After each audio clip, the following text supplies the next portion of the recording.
안녕하세요. 원피스 도서관 원도입니다. 오늘은 드디어 루피 일종 몽키디 가문의 비밀을 여러분께 소개시켜드리겠습니다. 오늘 역시 마지막에는 구독자님들의 소름 돋는 분석과 함께 하겠습니다. 해적은 보물상자를 가져가려는 습성이 있다. 이것이 해적의 본능이다. 이것에서 원피스의 모든 이야기는 시작되었습니다. 시작하기 전에 어제도 많은 댓글들 정말 놀라웠습니다. 여러분들은 정말 천재가 아닐까요? 루피의 성은 왜 몽키일까요? 무슨 의미일까요? 왜 원숭이일까요? 루피의 모델이 손오공이라는 점이고 몸이 늘어나는 것에서 착안하였습니다. 오다가 드래곤볼을 좋아했기 때문에 손오공을 모델로 선택했을지도 모릅니다. 물론 전부는 아니겠죠. 그리고 기어핍스는 원숭이이신 하누만과 굉장히 비슷했죠. 그리고 손오공은 하누만에서 유래했습니다. 하누만의 아버지는 바람을 다루기도 한다는 것이죠. 그렇다면 몽키 가문은 대체 어떤 혈통일까요? 드래곤은 55세 때 갓벨리 사건이 있었던 38년 전에는 17살이었습니다. 루피가 처음 출항했을 때와 같은 나이죠. 따라서 이 갓벨리 사건이 드래곤 인생의 출발점이었을 겁니다. 그는 끔찍한 것을 목격하게 됩니다.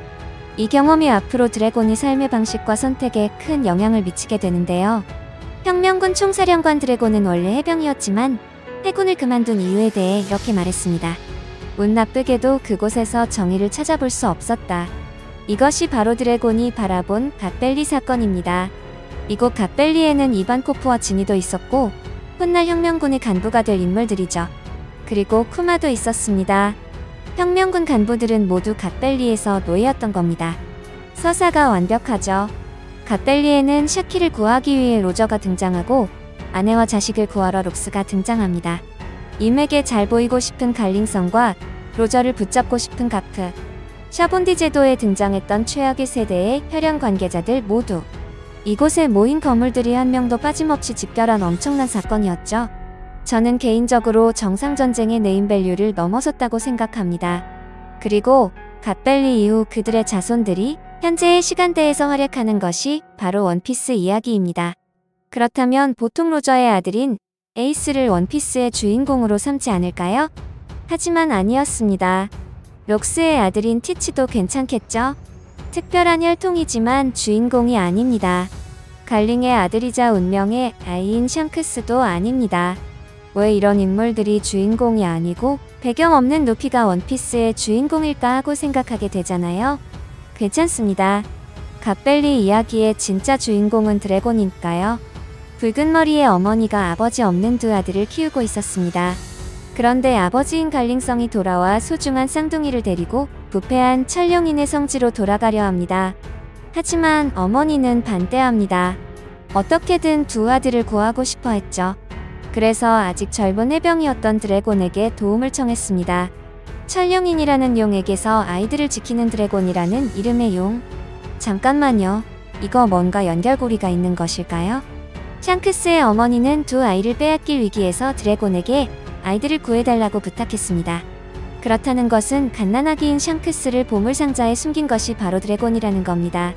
쌍둥이를 노예 사냥이 벌어지는 섬에서 탈출시키고 싶었던 겁니다.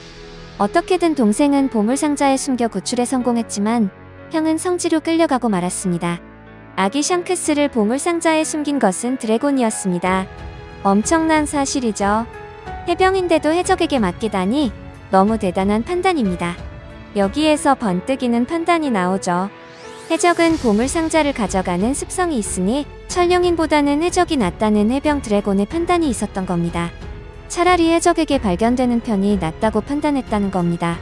이 판단이 바로 해군을 그만두고 세계 정부를 적으로 돌리기로 결심한 계기이며 혁명군을 창설하게 된 이유입니다. 혁명군 결성의 계기가 샹크스였다니 스토리로서 정말 대단하지 않나요? 샹크스를 구한 것은 드래곤, 그리고 그 드래곤의 아들인 루피를 샹크스가 구해주죠. 그것도 원피스 1화에서 말이죠.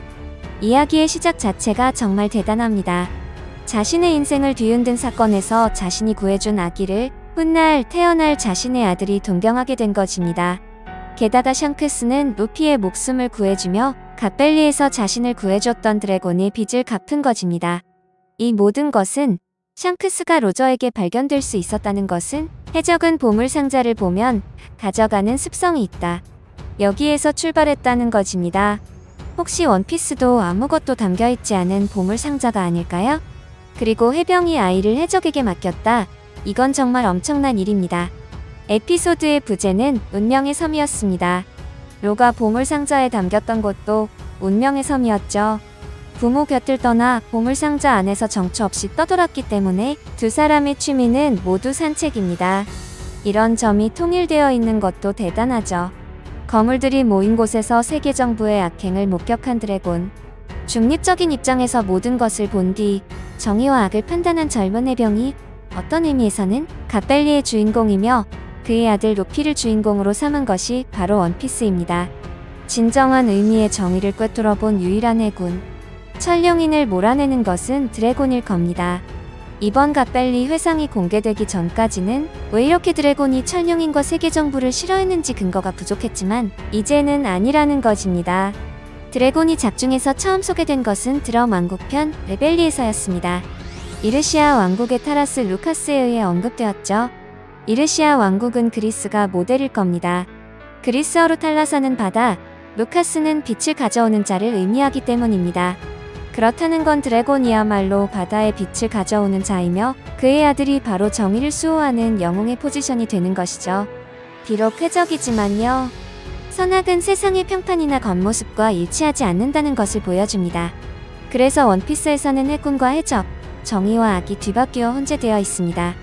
오다 작가는 해군 측의 정당한 혈통인 몽키 가문의 후예를 해적왕으로 만들고 있는 겁니다. 이렇게 생각하면 앞뒤가 완벽해지죠. 몽키는 해군의 정통 혈통이고 몽키 가문은 해군이지만 세계 정부가 악이라는 사실을 알게 되어 이러지도 저러지도 못하는 사이에 끼인 존재입니다. 이것이 몽키 가문의 특징이죠. 현재의 가프처럼요. 요컨대 어느 쪽에도 속하지 못하는 키자루 같은 느낌입니다. 보세요. 키자루는 대장이지만 해군의 직원이기 때문에 상층부에서 하라는 대로 하지만 동료를 죽이고 싶지 않아서 울고 있었잖아요. 어떻게 해야 할지 모를 정도로 괴로운 상황에 처해 있습니다. 과거 해군 원수는 콩이었죠. 해군의 정점이었죠. 아마 콩 역시 몽키 가문일 확률이 높다고 생각합니다. 왜 몽키 가문이 해군의 정통 혈통인가? 천룡인과 대립하는 몽키 디루피는 지금까지 딱 한 번 천룡인과 싸웠습니다. 그를 쓰러뜨린 기술은 고무고무 콩건. 해군의 정점에 있는 혈통이 몽키 가문이라면 정의와 악이 뒤바뀌었다는 관점에서도 딱 들어맞습니다. 해군은 사실 나쁜 자들이지만 몽키 가문만은 정통이기 때문에 처음에 나쁜 해군을 그렸습니다. 정통 해군의 후예는 이야기의 시작에서 정통 해군의 미래를 이끌었다는 것이고 몽키 디가프가 대장이 되지 않은 이유는 천룡인에게 해가 가해졌을 때 출동해야만 하기 때문에 싫어서라고 했습니다. 그는 천룡인을 싫어합니다. 가프는 세계 정부가 나쁘다는 것을 알면서 왜 해군을 그만두지 않을까요? 가프는 사왕급으로 강한데도 말이죠. 그래서 이러지도 저러지도 못하는 겁니다. 단도직입적으로 몽키 디가프는 해군의 누군가에게 은혜를 입은 것이고 그렇지 않다면 그만뒀을 겁니다. 자신보다 윗사람인 누군가에게 빚이 있는 거죠. 단 한 명밖에 없습니다. 몽키 가문의 대릴 사위로 들어간 것이 아닐까요? 저는 가프의 아내가 몽키 가문 사람이라고 생각합니다. 그는 몽키 가문 태생이 아닙니다. 왜냐하면 가프가 가진 요소는 개로 원숭이와는 정반대이기 때문입니다. 이 작품에서 개와 원숭이는 항상 정반대로 그려집니다. 혈연관계나 가프의 이미지 동물, 세세한 정보를 봐도 완전히 개인데도 몽키 가문이라니? 몽키 디콩의 여동생과 가프가 결혼해서 처남에게 은혜를 입었기 때문에 해군에 남아있는 것이 아닐까요? 가프와 콩은 항상 말다툼을 합니다. 역시 혈연관계인 거죠. 사실은 그만두고 싶지만 자신이 받았던 은혜 때문에 그만둘 수 없는 겁니다. 사상은 해군과 정반대여서 괴로워하고 있습니다. 이 몽키 가문과 해군이라고 하면 모든 것이 히로시마와 연결됩니다. 가프는 히로시마 카프 야구팀에서, 마린포드는 히로시마 성에서 유래했습니다.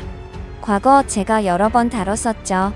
갓벨리 사건 이후 이 섬은 흔적도 없이 사라졌습니다. 지금은 지도에도 없다는 것입니다. 이곳에서 일어난 일이 신에게 불리한 것들이 많았다는 것이고 세상의 모든 더러운 것들이 드러나자 처음부터 없던 일로 하려는 듯 날려버린 겁니다. 마치 히로시마를 타격했던 원폭처럼요. 신에게 불리한 사실이 드러난 갓벨리. 불편한 진실을 덮어버린 에그헤드에서도 원폭과 같은 장면이 그려졌습니다. 마지막에 가짜 신이라는 사실이 드러난 것을 전부 없애기 위해 한 방에 날려버리는 그런 참극을 모두 지켜본 것이 드래곤입니다. 주인공을 갓벨리의 그 누구도 아닌 그의 아들로 설정한 이유는 누구에게도 지배받지 않는다는 자유가 주제인 것은 물론 자유 그 너머에 있는 평화까지. 결국 원피스는 평화가 주제이기 때문입니다. 히로시마의 참극을 그리는 것은 그 때문입니다. 단편 시절 주인공 루피는 피스라는 이름의 해적이었습니다. 원피스 SBS에서 밀짚모자 일당의 뇌구조를 그리는 기획에 있었는데 덤으로 그려진 오다 선생님의 뇌구조는 이랬습니다. 세계 평화. 오다 작가는 만화에 그려넣고 있었다는 것입니다. 원도 저 역시 평화를 좋아합니다. 평화를 위해 그리는 작품이기 때문에 히로시마를 상징하는 해군이 주역이어야 합니다. 원래 주인공은 해군이어야 하지만 이 작품에서는 정의와 악 세상의 시선이 뒤집혀 있는 것입니다. 재미있게 보셨거나 재미없게 보셨다면 구독, 좋아요 부탁드립니다. 사랑한다고요.